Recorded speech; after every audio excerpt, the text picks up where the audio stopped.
tutatizama mbinu mbili ambazo zinaweza kukusaidia kushinda majaribu yanayoweza kukukwamisha usiweze kumtii Mungu au kutii mapenzi ya Mungu. Tukitizama kitabu cha Mathayo sura ya 26 mstari wa 41, Biblia inasema hivi: kesheni muombe msije mkaingia majaribuni.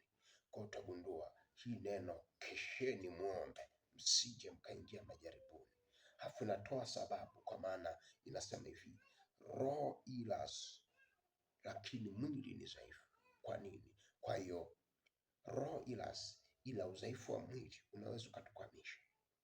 Roho ilas, kwa shida si roho, shida ni mwili. Kwa hiyo majaribu si tu yanatoka kwa shetani, ila yanatokea katika miili yetu, kwa sababu miili yetu iko katika hali ya udhaifu ambapo haina mpango wa kumtii Mungu na kufuata mapenzi ya Mungu.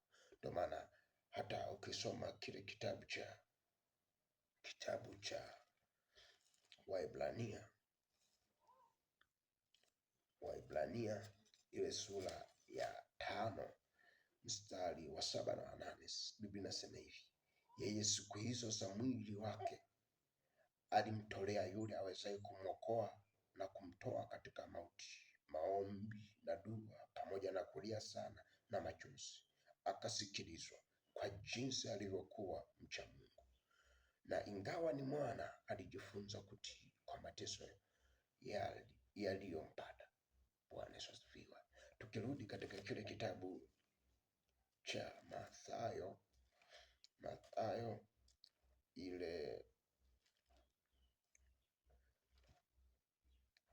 Mathayo utagundua Yesu, Mathayo 26 mstari wa 41, Biblia inasema hivi: kesheni. Ili neno kesheni maana yake najaribu kusema hivi: muwe na utayari kila wakati wa kuimarisha hali yenu. Ipi ni hali yenu ya kimaombi? Ndio nasema hivi: kesheni muombe, kesheni muombe, kesheni muombe. Ndio inasema msije mkaingia majaribuni. Halafu ndio inatamka mazingira ya majaribu yanaweza akawaje, maana inasema roho ilas lakini mwili ni dhaifu. Kwa hiyo huku kukesha, huku kuwa tayari, kuwa na mfumo wa maombi mzuri, maana yake lengo lake ni nini? Unalenga kushughulikia udhaifu uliopo katika mwili ambao unaweza ukakukwamisha juu ya kutii au kumtii Mungu kwenye mapenzi yake. Kwa nini? Biblia inasema hivi, ukisoma mstari wa hapa juu, Yesu alipokuja anasema hivi: akawajilia wale wanafunzi akawakuta wamelala, akawaambia Petro, je, hamkuweza kuomba pamoja nami hata saa moja? Ndo anasema kesheni muombe msije mkaingia majaribuni. Si swala la kukesha kwamba ni kukesha kwa maana ya usilale usiku. Hii ni zaidi ya hii kukesha kwa kutokulala usiku. Maanake najaribu kusema muwe na hali ya utayari ndani yenu, kuwa na hali ya kimaombi kwa lengo la kushughulikia udhaifu. Udhaifu upi ambao tunaweza tukaupata katika mwili? Maana hata Yesu aliomba akasema,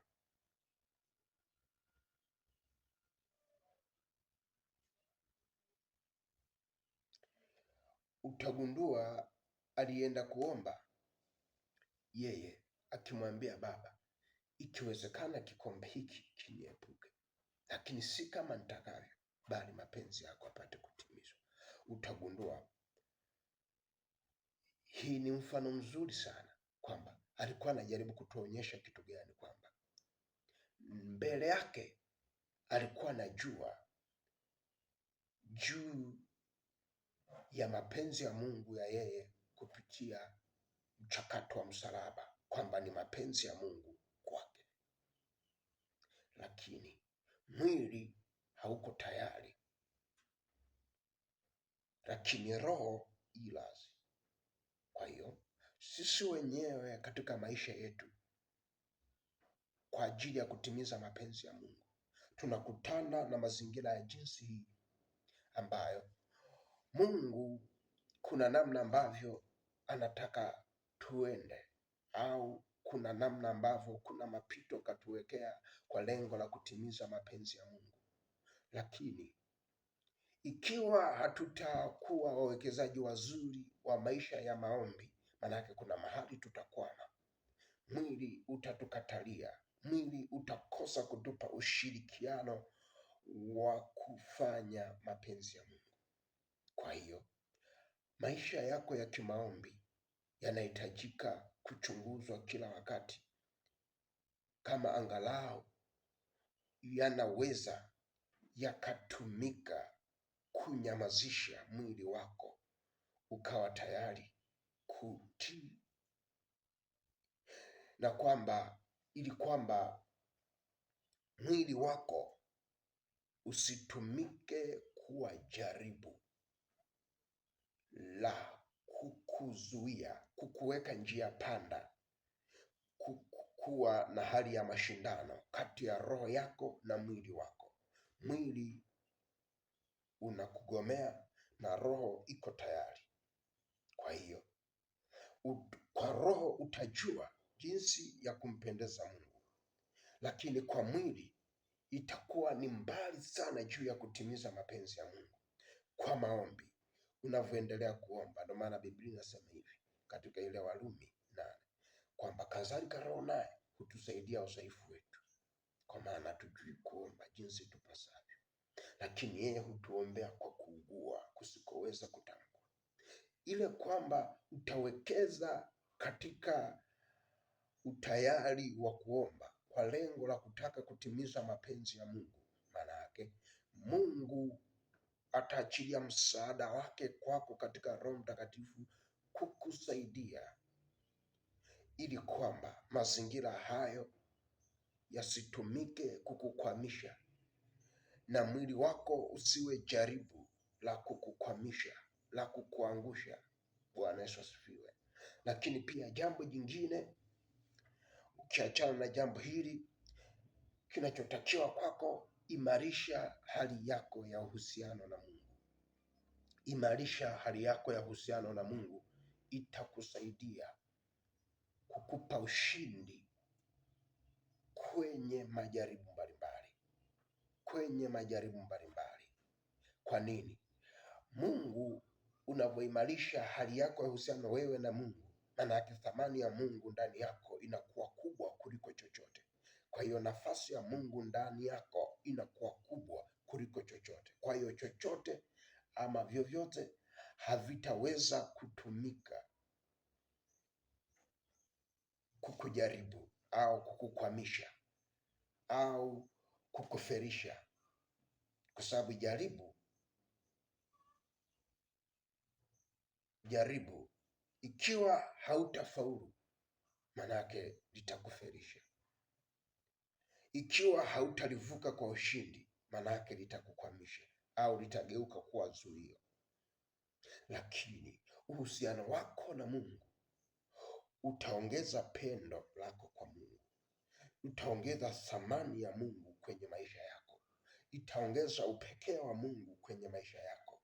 Hata kama kutakuwa na miungu na nguvu za miungu mingine, ama kwamba kutakuwa na chochote kinachotaka kuonyesha thamani yake kwako, thamani ya Mungu itakuwa kubwa kwako, kwa namna ambavyo juhudi na bidii kwa lile pendo la Mungu itakubidisha kutafuta njia ya kudhihirisha ushindi, ili mapenzi ya Mungu yawe dhahiri kwako. Kwa jinsi gani? Tutizame kile kitabu cha Waibrania tena. Tukitizama pale utaweza kuona, ukitizama kile kitabu cha Waibrania ile sura ya 5 utagundua inajaribu kutuonyesha juu ya Yesu akiwa katika mwili yeye alifanyaje, na utagundua kwamba yeye aliamua kujiachilia kwa Mungu. Si tu maombi yalimsaidia kuvuka, ila Biblia inasema hivi, yeye siku hizo za mwili wake alimtolea yule awezaye kumwokoa na mauti. Kumtoa katika mauti alimtolea nini? Maombi, dua na kulia sana na machozi. Akasikilizwa.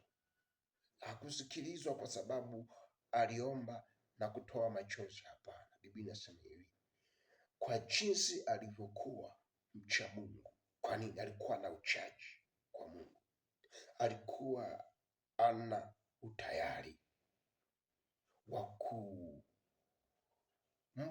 Mungu namba moja ndani yake, na thamani ya Mungu ndani yake ilikuwa kubwa kuliko chochote. Kwa alikuwa na utulivu wa kimungu, kwa hiyo alikuwa na uwezo wa kutafsiri mambo yaliyopo mbele yake kwa jinsi ya Mungu. Kwa hivyo kwake ilikuwa ni rahisi kujua kwamba nini kimpasacho, na kama kuna upinzani aushughulikie kwa jinsi gani. Bwana Yesu asifiwe. Lakini nasema kwa jinsi alivyokuwa mcha Mungu ndivyo alivyosikilizwa. Alisikilizwa kwa sababu ya na anasema hivi, na ingawa ni mwana alijifunza kutii katikati ya hali ya mateso. Kwa hiyo hakufikiri kuhusu mateso. Ndio maana Biblia inasema katika Warumi, ni nini kitakachotutenga na upendo wa Mungu? Imeorozesha vitu vingi bana. Pendo la Mungu likiwa ndani yako. Kwa nini? Hakuna namna utaimarisha uhusiano wako na Mungu pendo la Mungu lisikuwe ndani yako. Likiwa kubwa pendo la Mungu, pendo la Mungu linasitiri wingi wa dhambi. Dhambi ni uasi. Hakuna namna ambavyo utamwasi Mungu, kwa sababu jaribu huwa linalenga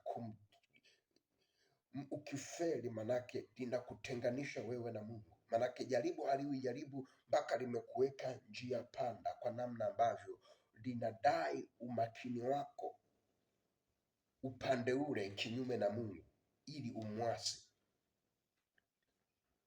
Bwana Yesu asifiwe. Haleluya. Ndio maana hata katika kujaribiwa kwa Yesu, shetani alikuwa anajaribu kumletea picha ya mazingira mbalimbali, na katika hayo mazingira lengo lake ni kumgombanisha na Mungu. Mfano alivyosema, ukinisujudia nitakupa huu utajiri wa ulimwengu. Mtego wake au jaribu lake ilikuwa ikiwa atataka ule utajiri wa ulimwengu akabidhiwe, lakini mtego ulikuwa ni kwenye kusujudia. Hilo ndio lilikuwa jaribu. Lakini Yesu akasema no. Wa kuabudiwa ni Mungu peke yake. Kwa nini? Ndani yake alikuwa anajua thamani ya Mungu na anajua umuhimu wa Mungu, kwamba ndani ya Mungu kuna kila kitu na kinaweza kupatikana kila kitu. Ndio maana usipokuwa na uhusiano mzuri na Mungu, hata jaribu likija, hutajua thamani ya mapenzi ya Mungu, kwa sababu hata Mungu mwenyewe, ikiwa haujaimarisha uhusiano wako na yeye, manake hata thamani yake yeye Mungu hutaijua. Kwa hiyo hautajua hata thamani ya mapenzi yake. Bwana Yesu asifiwe. Kwa hiyo itakuwa ni rahisi sana kuamua kuacha uthabiti wako wa moyo na kufuata mtego wa jaribu. na hatimaye utaangushwa.